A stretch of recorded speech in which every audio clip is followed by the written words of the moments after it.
This is Alex Dezen of the Damnwells, and you're listening to the Nothing Shocking podcast.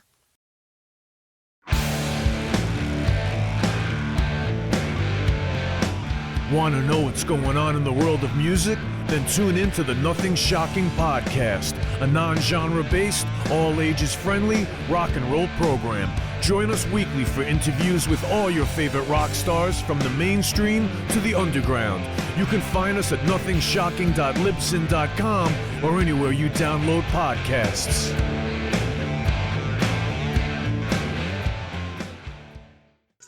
We're putting the band back together. The numbers all go to 11. I'm talking about bands that rock. Led Zeppelin. What about Sabbath? AC/DC. Motorhead. Does that mean it's louder? Is it any louder? Well, it's one louder, isn't it? We're not worthy! We're not worthy! Why don't you just make 10 louder and make 10 be the top number and make that a little louder? These go to 11. I get up off the ground and raise my head. Days like this, think I should be dead. One for Satan, two for me. Let's cheat the devil, it's fun, don't you agree? Welcome to the Nothing Shocking podcast. I'm your co-host, Jeff Untied, and with me in Dog Bowl Studio is Coach Nez. You can find the Nothing Shocking podcast on Libsyn or any podcatchers. Like our Facebook page or follow us on X at No Shock Pod. You can also find the Nothing Shocking podcast on Rock Rage Radio every Sunday morning at 7 a.m. Central Time. Our sponsor is Ragged Records, located in downtown Rock Island, Illinois, and downtown Davenport, Iowa. We'd like to thank the Hong Kong Sleepover for allowing us to use their music for our intro and bumper ending. Tonight's guest is Alex Dezen of the Damnwells. Yeah, promoting the band's latest release, Bad at Beautiful. He's also got a couple other projects out there, Broken Baby, that he does with his wife, and he also just recently did a solo tour. Fantastic interview. Let's get to it. All right, good night. Good night.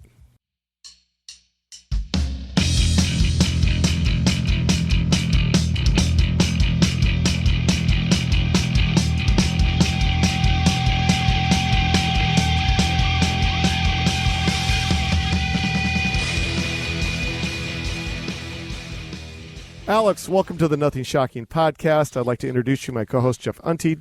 Alex, thanks for joining us tonight. Oh, thank you guys. Yeah, we're excited to have you. So let's get right into this. So the Damnwells released Bad at Beautiful. It's the band's first featuring the original lineup in 9 years. So can you tell our listeners about the creative ideology behind this new endeavor? Well, the Damnwells has been a band for 20 plus years, and we kind of come in and out of consciousness, both individually and as a band. and I think we just hit one of those moments where we really wanted to make another record. And I think that, I don't know, there's something that I've always really admired about musicians who aren't perfect and singers who have a little gruff, or, songs that feel like, they kind of go off the rails at times. To me, they're often the most beautiful. And I thought, as a concept, it was interesting to kind of consider Bad at Beautiful being the highest compliment. Oh, very good. I saw it just like this recently, like November 14th, played your first show in 4 years in New York City. Can you talk a little bit about, getting that experience together? Yeah, I mean, it was, we all live in just different places and live disparate lives. And so when we come together at this point, it's like a family reunion. It's like a holiday. So what better occasion to get together than for, to play the record. Yeah. And so we all kind of converged on New York, which was our hometown for the first, I guess, 3/4 of the Damnwells' existence. And we just played a show, had a great time, hung out, got dinner together, reminisced about old times. It wasn't the same as being stuck in a van and, sort of quietly hating one another at moments. This was like real brotherhood. And we're lucky we get to do that like every 4 or 5 years or whatever, and play for a packed house in New York. So. Oh, exciting. Yeah. So, songwriting collaboration with bands are unique because within bands, band members, they all have their own methodology when it comes to songwriting. So, when it comes to you and the rest of the band, talk a little bit more about the songwriting collab with you and the dynamics with the rest of the band. Well, I usually just start with an idea.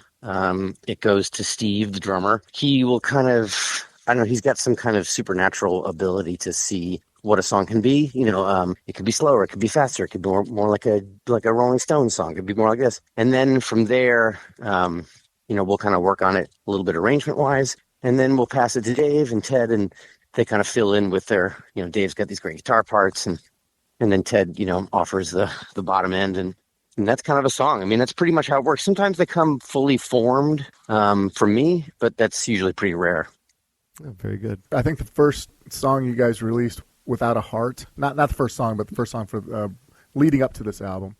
That's right. And then can you talk a little bit about, putting singles out there in this day and climate, prior to releasing a full length?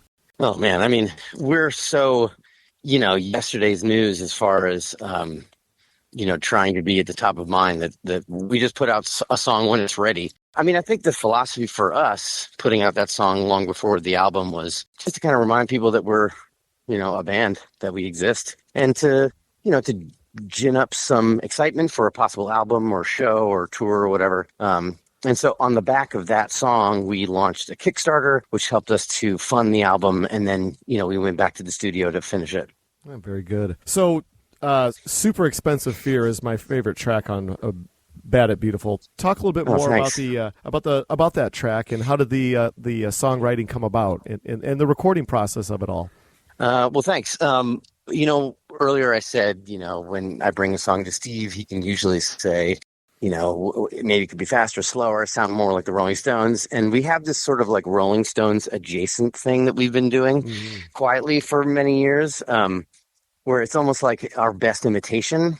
There's like one of these songs on every album. And I think when I sent it to Steve, he, probably wrote me back all caps, Stones.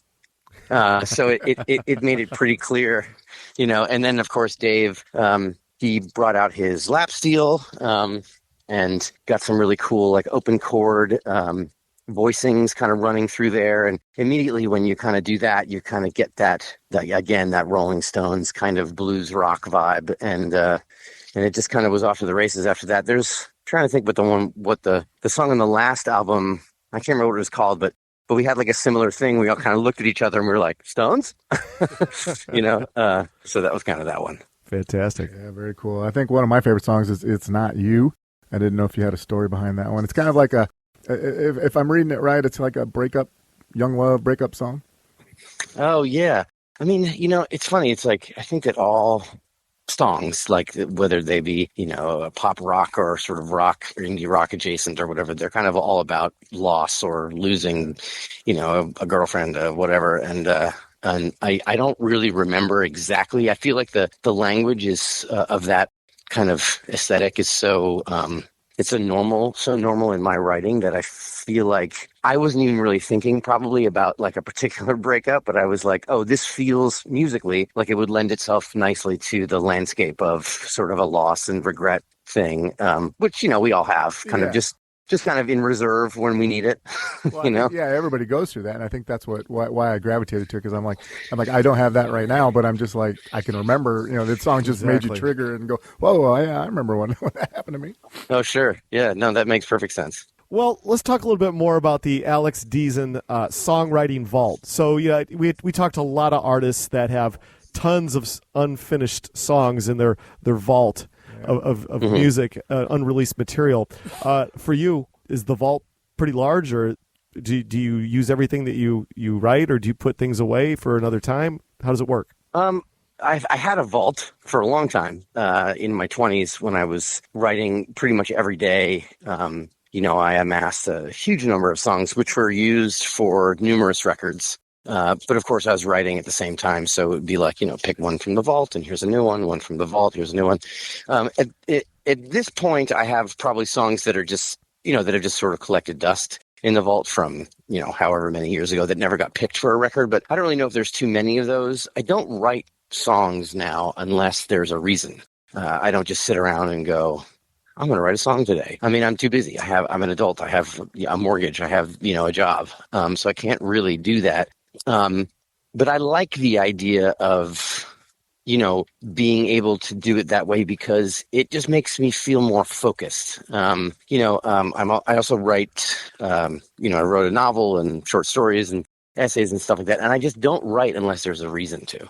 So I think with this record, Writing Without a Heart, it took probably a day or a couple days or so, but it was, there's always something sort of running in the background, right? Like there's this, creative brain, like thinking of stuff. So there was probably a title or a refrain or something that kind of sparked the conflagration of that particular song. And then I kind of just go from there. It's not hard for me to be inspired. I think inspiration is kind of, unfortunately, often misused. There's really only discipline, and then there's execution. You know what I mean? Mm-hmm. Not actually sitting down and doing it is just a discipline problem. You're not having writer's block. You're not, encountering the muse. You're just not doing the work. So at this point in my life, I know how to, put some chords together, make some melodies. They may not be great, but, whatever, I can do it. I can get it completed. So I just have to sit down and do it when the time is right. Yeah, very good. Well, speaking of writing, you got your MFA degree in English from the University of Iowa, which is practically in our backyard. Cool. Can you talk a little bit about your time or your experience at University of Iowa? Sure. I mean, it was a needed relief from the drudgery of the music business. The Damnwells, I think at that time, was struggling to find footing after being released from our major label deal. And, and I think also the other guys in the band, Steve had a kid, had gotten married. I think we were all kind of, for lack of a better phrase, to use the cliche, we saw the writing on the wall and we started moving away from each other. And I had always wanted to be a writer. I mean, it sounds like I'm saying I always wanted to be a superhero, but I always wanted to be a superhero. And I think that by the time that I got to that point in my life where it was acceptable for me to go do something else for a while instead of just being in the back of a van trying to play shows and tour, I applied to a bunch of different programs. I'd always been interested in writing, and writing was a passion of mine. And I love to read. I mean, I read anywhere between 25 and 50 books a year. I mean, it's a big part of my life. And I applied to a bunch of programs, and when I got into Iowa, I was just sort of shocked. So I obviously went, and my time there, I thought, was probably the happiest I think I've ever been in my life. I mean, other than, some moments of playing shows with my wife and getting married and that kind of stuff. But it was really such a needed respite from the, just the unending drudgery of being in a band, especially at the time that we were doing it when the industry was changing so much and streaming was becoming the prevalent method of listening to records, and, sales were down. And so it was a good time for me to do that. And that probably contributed to me really enjoying my time there. But I love teaching. I love being with other, artists who are pursuing something that I think is infinitely important. Oh, very good. Nice. Bring this back to Bad at Beautiful, with it being released this past August. And I know the dynamics of the band has changed now since everybody's in different locations and you guys all have careers and what have you. But are there any plans to do anything as far as supporting the new album in 2025, maybe playing some one-off shows, or how's it going to work? Any plans? There's nothing planned. I mean, we just planned the one show. Like I said before, it's hard for us because we're all in different places and lead these disparate lives and have commitments. So it's hard for us to just get together and kind of do a show, especially hard to do a tour.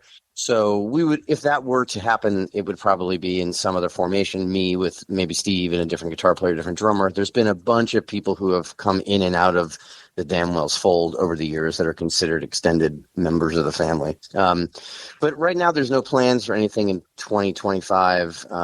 2026 is our what we're calling our 2520, which is the 25th anniversary of the band and the 20th anniversary of Air Stereo, one of our sort of bigger records. And I think we're looking at doing something around that, but I'm not sure really what that is yet. There's talk about doing some more shows. There's talk about trying to release the album on vinyl for the first time. So as far as 2025, I don't really know. 2026, I think there's probably a better shot. Yeah, very good. Besides your work with the Damnwells and your solo and your other projects, your solo endeavor, your work with your wife, you're a platinum certified songwriter. You've written with some of the biggest pop artists in the industry. Can you talk about the transition from being a songwriter for yourself in the Damnwells to that of a songwriter for pop artists? How does it work? Hearing you say that sounds like some sort of fantasy that my 14-year-old self cooked up. But no, it is true. You're a superhero. You are a superhero. That's all true. Thanks, guys. I mean, when I was invited to co-write for other artists, I was kind of like, what? I don't really understand how that works. I'd always written for myself. I'd never really written with other people. I'd taken a song that like someone had started and finished it, or, different things like that. But it really started with a call from the Chicks, then known as the Dixie Chicks, who reached out to my manager and said that they were working on a new record and they wanted me to come to do this writing camp. And I'd always kind of been fans of them. And so I went, and that kind of began the whole, years-long collaboration with me and many other songwriters that led to cuts with Bieber and Robin Thicke and the Veronicas and, JoJo, a bunch of different people, and including Courtyard Hounds, which was the Dixie Chicks' side project without Natalie, which was a really fun project. It was just the two sisters, Emily and Marty, and it was really cool. They brought in a bunch of great players and a bunch of great writers, and we had a great time doing it. So, but that was kind of how it happened. It was just my manager got a phone call, and then it kind of became a little bit of a career. That is so cool. Well, also on the album, you guys have released Easy Tiger, featuring Morgan Wade. I did see that you've been doing some shows with her, and I think I saw Davenport, Iowa, Capitol Theater. I did some shows with her. She's great. She's like no other. She doesn't warm up. She doesn't sound check. She just gets up there and kills and writes songs all the time. She reminded me a little bit of myself when I was younger. I just had that sort of like, I don't know. I just was able to just crank out songs and get up there and perform, and my voice never tired, and she's got that and more. And she's a real firecracker. I mean, she's just she's really fun to be around, and she reached out to me about a song on a Damnwells record called Louisville that she had heard and wanted to put it on her record. It never made it on the record, but it did begin a friendship and a collaboration between the two of us. And I wound up singing a bunch on her record that just came out. And then I wrote this song with sort of her in mind as being the featured artist on it. Oh, so cool. I wanted to bring this back to the songwriting question I had for you, the songwriter question, that is. As far on a satisfaction level goes, are you as satisfied writing for other artists as you do for writing your own music or Damnwells music? How does that work? I mean, some artists that we've talked to in the past have expressed their satisfaction for writing for other artists just as much as writing for themselves, and then we have others that say it's just going through the process to get it to get through it, I guess. So, what about you? I hate it. What I like doing is being with other people, other artists, collaborating and making something really good. Sitting down and trying to figure out what Miley Cyrus wants to sing about on her next record is it does not agree with me. I'm not done it. I did it with Justin Bieber. I did it with some other artists, and at the time, I think I was just so excited about being in something new and doing it, and it just felt fun. But it felt a little dirty, I guess. I don't mind writing for other people. In fact, I celebrate the relationship between writer and performer, which dates back, some hundreds of years at this point. The Brill Building and, of course, Nashville and country artists. Willie Nelson famously wrote songs for people before he was an artist, and wrote for artists who didn't write songs. And it wasn't bad. There was nothing wrong with artists who didn't write songs. There was the performer and then there was the writer.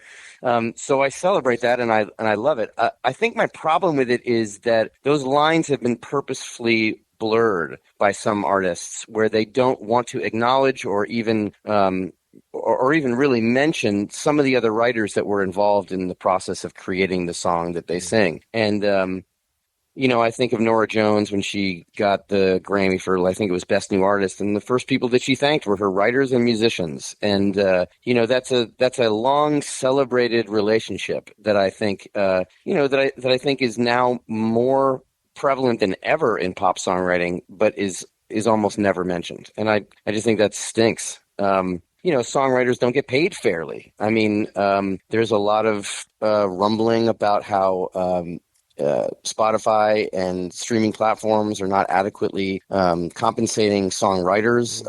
The American Academy of Recorded Music, or whatever it's called, that does the Grammys. They have a category for best song, and sometimes the songwriters are not invited. It just seems like the songwriter is sort of like the dirty secret of the business that it just doesn't need to be. I mean, Justin Bieber doesn't need to be, one of the most beautiful humans and have a great voice and be able to dance and all this stuff and be a great songwriter. Like, he can also just be a mediocre one in any one of those categories, and he would still be as respected as he is.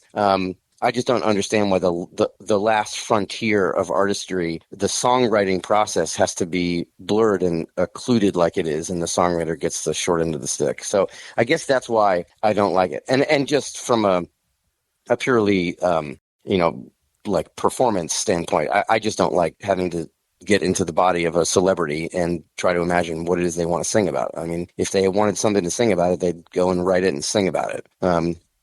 But I really like writing with other people. Certain people, of course, I like writing with more than others. But I love the collaborative process. I love that when you get that look in your eye and you see that look in their eye about that works. And it's like, it's such a cool thing to, like, just two people sit in a room with nothing but air and wood and some guitar strings, maybe a piano, and suddenly create something out of nothing. That's pretty exciting. Yeah, well said. Yeah. Well, let's talk a little bit about you after your first album on Epic, you guys did your second album. And you recorded a documentary, Golden Days, for that. I did try to find it this week, but I struggled a little bit. I couldn't find a place to watch it. But can you talk a little bit about the making of that documentary? Sure. It's actually available on YouTube. If you just Google the Damnwells Golden Days YouTube, there's the full thing is up there somewhere. That documentary was funny because, of course, the documentary maker, this guy named Chris Sikorsky, who's a good friend of mine, he had originally approached us on the eve of making the album Air Stereo, asked, we'd just been signed to Epic Records, we were making this big record, and he was interested in coming to the studio to film it. And I think in his mind, he thought, this is really cool, I can film the progress of this record from the making of it to the stadium tour. And of course, it didn't go that way. And he stuck with us for about 2 years, filming us in the van, touring in the studio, and just sort of anecdotal stuff and stuff like that. And it wound up being, I think he edited it for another year, maybe. And it just wound up being this really beautiful document that he made without really our help. I mean, we just sort of said, yes, you can come. He made it on his own dime. He edited it himself. He had some help from maybe one or two other people, Rod Blackhurst, who's now a very successful filmmaker. And he just kind of created this document about us that is beautiful, and I am forever indebted to him. But the process of doing it was really just basically saying, hey, Steve, Chris is coming. Is that okay? Yeah, sure, whatever. I don't care.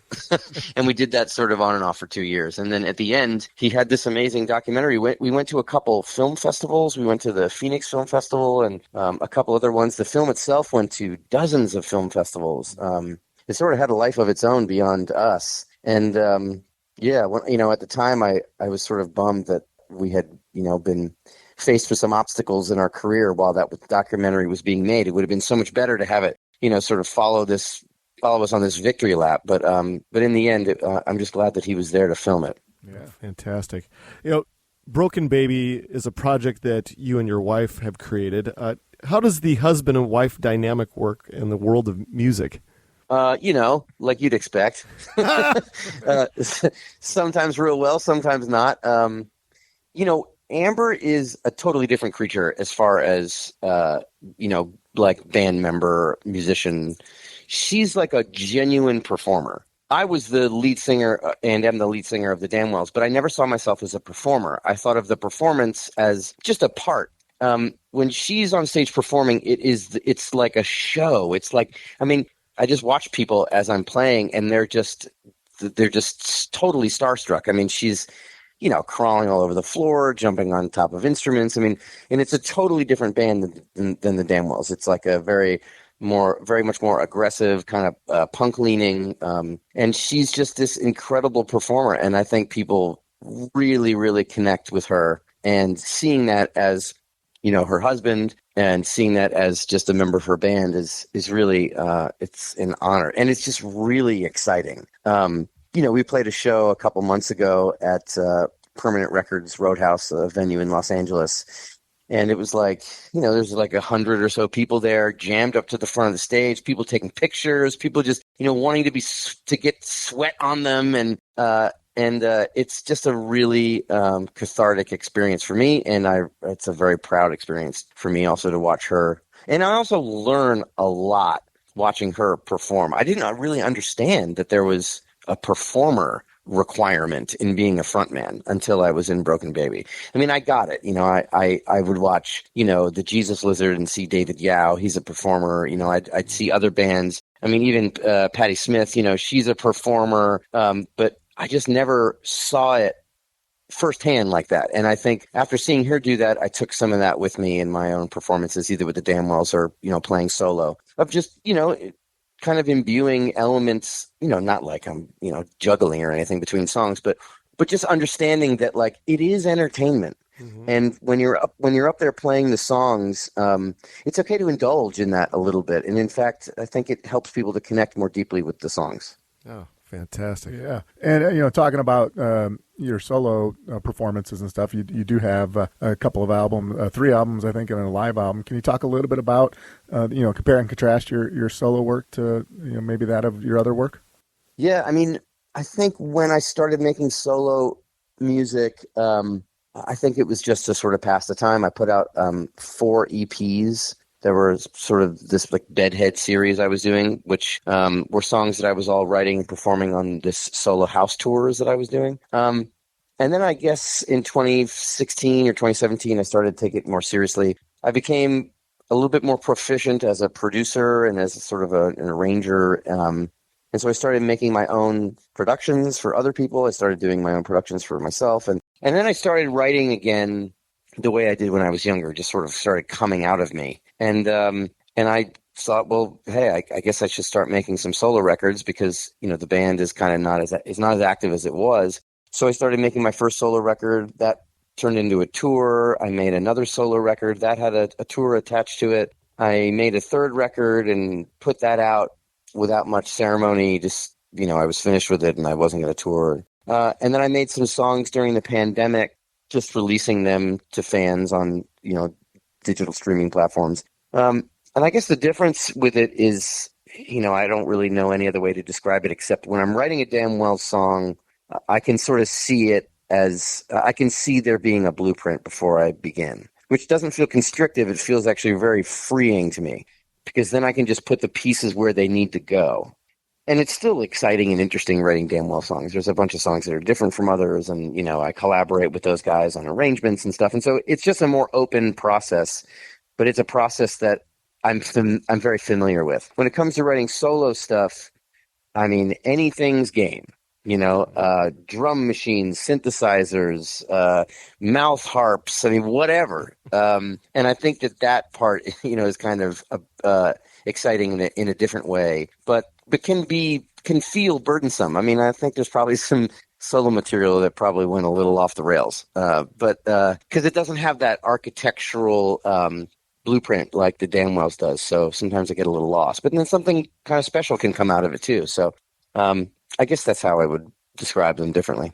Oh, very good. I got one last question for you. We'll let you go for the evening. Talk a little bit more about this climate in the now of the music industry where, it seems like we're going backwards. Artists are releasing singles at a time opposed to, releasing full-length albums or EPs, right, because of, obviously, sales are not what they were. And the Damnwells have always felt like an album-oriented band.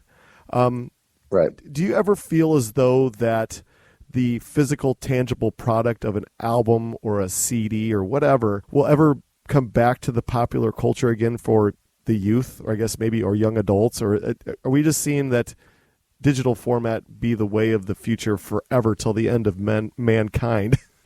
Right. I mean, man, it's a question that's not easily answered, but one that I think about a lot. I think where I am now is there's no money to be made in art unless you get lucky. There's money to be made being a lawyer if you're just a real hard worker, study the book, study the law, or even a doctor.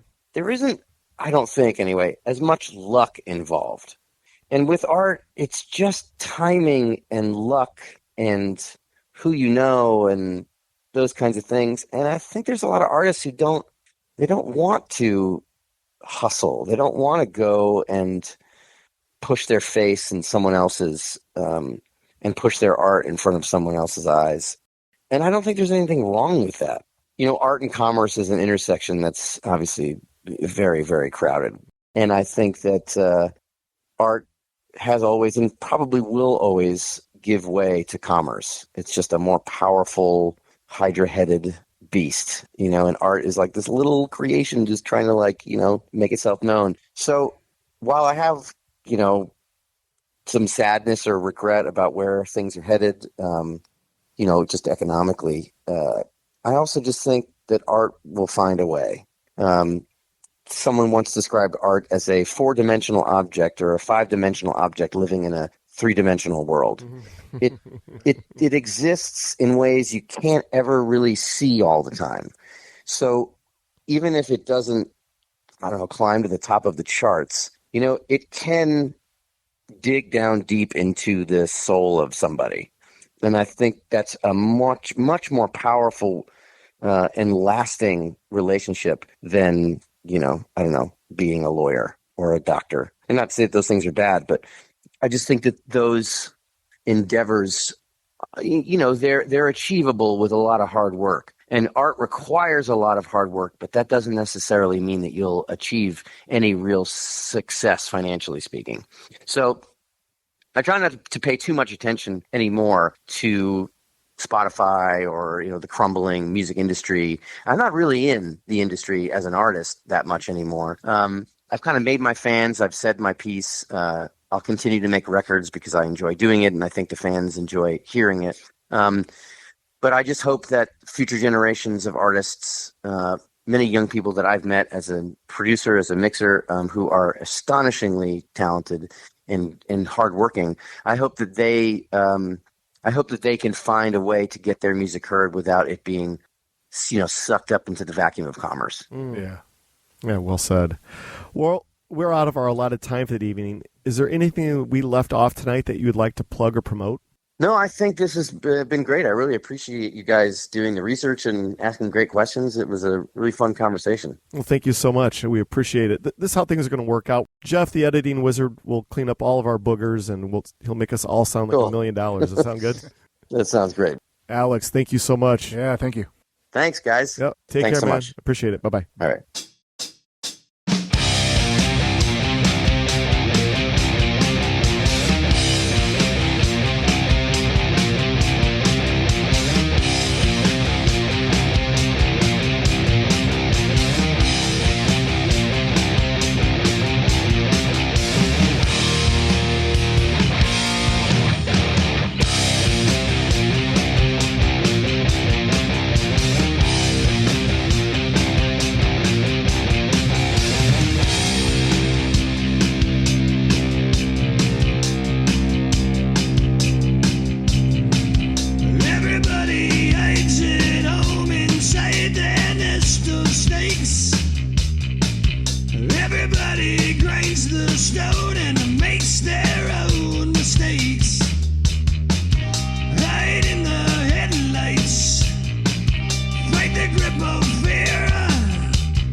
tongue and pays their bills instead.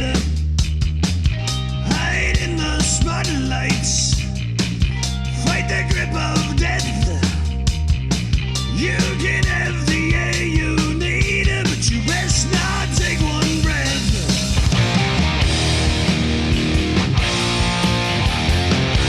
Hey.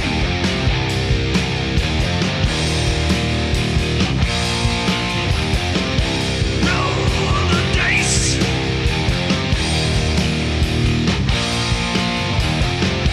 Take your chances.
Everybody knows the game is fixed, there is no prize.